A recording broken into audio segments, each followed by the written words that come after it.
of the International Union of Operating Engineers, local number 70, and welcome to Unions and You, program for and about the union movement in contemporary times. Unions and You will explore issues of the greatest concerns to union and non-union working people. We'll talk about pay equity, comparable worth, health insurance, sexual harassment in the job sites, affordable health care, safety, labor management cooperatives, and the list goes on and on. You'll hear from national experts, local experts on all these topics. Today, we have Tobey Lapakko with us from the AFL-CIO, Director of Consumer Affairs, and along with Tobey, Business Representative Darlene Bolton from Local 70. Hi, Jim. Morning. Herb Barrett. Morning, Jim. Bernie Lund. Good morning.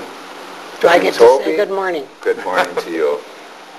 Tobey, I just want to say it's a real pleasure to have you here. I've admired what you've done for the AFL-CIO and for workers in Minnesota for a long time, and it's finally we're going to get to tell your story here on our show. Thank you. I appreciate that. Tobey, what position do you hold with the AFL-CIO? Can you explain that a little bit? I am the Director of Consumer Affairs, and consumer issues are as broad as they are tall.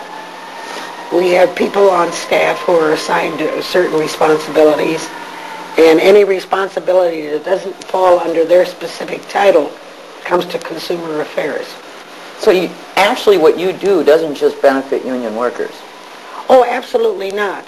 But of course, the labor movement and the Minnesota AFL-CIO have always felt that they are the social voice for the people without a voice. And that's why we get involved in things like the minimum wage, the problems of single households, the problems of health care. All of these things cross over to organized and unorganized workers.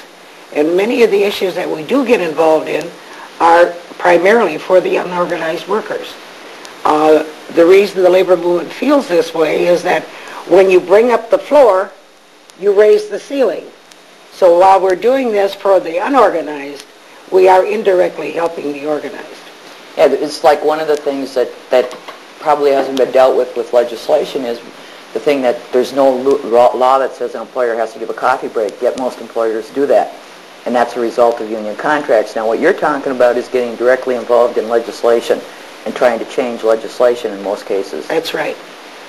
Tobey, why don't you tell the audience what your background is and how you first got started with the labor movement?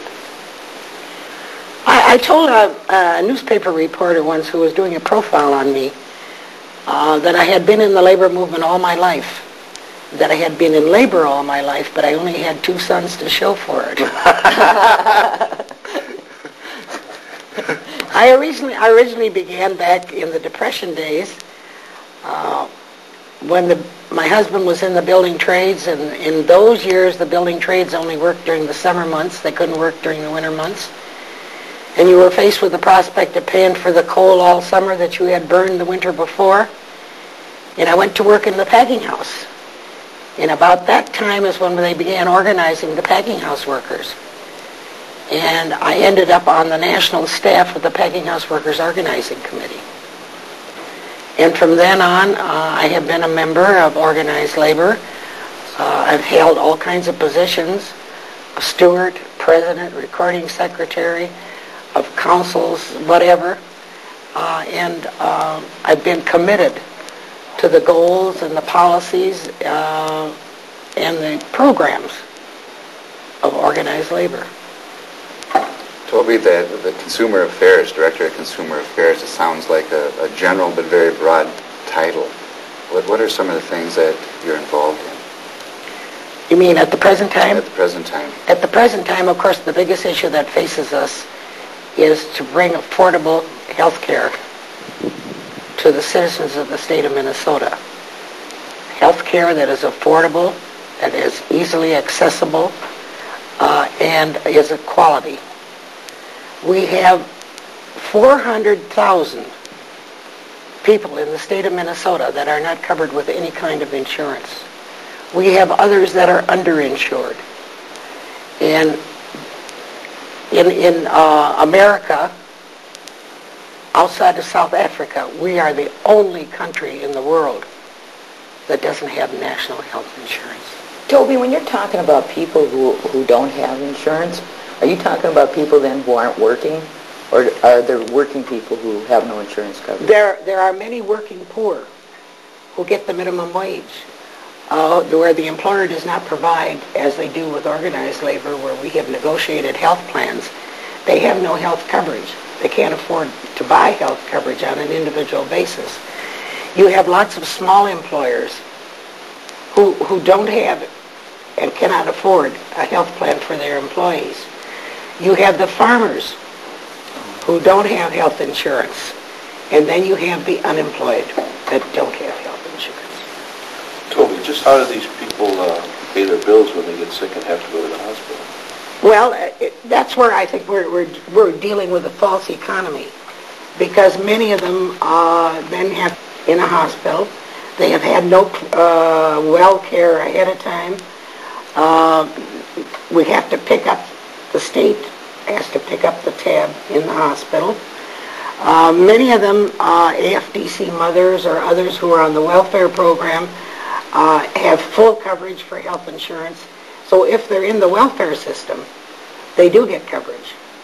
Those that don't have any kind of insurance, the working poor who are not eligible for the programs, have to dig deep or forego. And the problems is that young mothers don't take their babies in to be taken care of. Senior citizens forego medication that they should be taking. People in the middle group let the whatever the condition is go to a point of no return before it's taken care of. So it turns out to be very expensive medicine. And in the end, indirectly, all of us who have health plans are paying the costs of that health care delivery. And it either comes on with higher costs to us, higher co-insurance, higher deductibles. So all of us are paying for that program, and we need to address that issue and have universal health care. You know, one of the things I've seen, and Jim, you've probably seen this too, where a plant has closed or somebody's gotten laid off, or in some cases there's a workers' comp injury, especially in not organized plants, and their health insurance, they lose it. That when you're out on workers' comp, the employer does not have to continue your coverage unless you can pay for it. And of course, under workers' comp, there is an insurance that's supposed to be covered under workers' comp. On the other, where there is a plant closing, we have employers who have gone to self-insurance on their health programs. When they go to self-insurance, they're outside the laws that deal with health care in the state of Minnesota. An classic example was Farmstead. That was a self-insured employer. They do not contribute to MCHA, the Comprehensive Health Fund. And so when they close their doors, they close off all benefits. Even though other employers who are covered under Minnesota law, we worked several years ago in the state legislature that employees, when they're laid off, have a right to retain their group health insurance for a period of a year and pay the group rates. But the laid-off employee pays the group rates. And if they don't have the money for the group rate, they're out of luck. That's right. Then they would have to go to the individual. You know, you talked about coverage for worker comp. Insurance coverage is available. Is that just for the individual injured, or is that for the family also, for dependent care? I'm not really that familiar. See, my understanding was that the employee is covered with insurance. The injured employee. But if they have dependents, when they become injured, they have to purchase health insurance either from their employer or go without, the same as a laid-off worker does, which makes it real difficult. Yeah. What are some of the things that are happening with this issue? Well, at the last legislative session, there was a push for what we called health span, which was a bill to try to address some of the problems within the healthcare system. In addition to that, there was also a push to have an amendment on the ballot so that you could say yes within their report. Those recommendations have now been translated into proposed legislation. The bills are in the legislature, and it deals with many of the recommendations within the report put out by the Healthcare Access Commission. For the past 2 weeks, in the House, they have 70 co-sponsors, so they have more than one bill which is identical. And in the House, they have decided to hear piecemeal the parts of the bill. So you have to go to each of these hearings to hear one little part of the bill. When they have concluded that, then they're going to put the bill back together again, and they are then going to take testimony on the entire bill. That must mean you keep real busy. And very tired of sitting. In the Senate, they are going to hear the whole bill. And there they also have a number of signatories and a number of bills which are identical. The first hearing was this week on Senate File 2, and there will be a hearing again next Monday, and at that time they indicate they're going to begin to take testimony. The bill is very comprehensive, but the Minnesota AFL-CIO is concerned about some portions of the bill. And Secretary Treasurer Peterson and I have met with the assistants to draft some amendments to be considered in order to clean up the language and to take care of some of the worker protections that we would like to see within the bill. The amendments will not be ready until the 18th of February at my last check.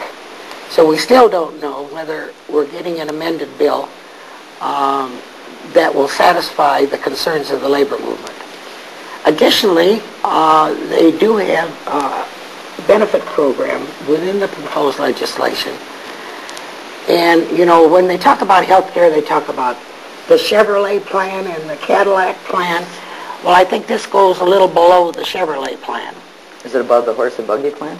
Almost. Almost. Almost.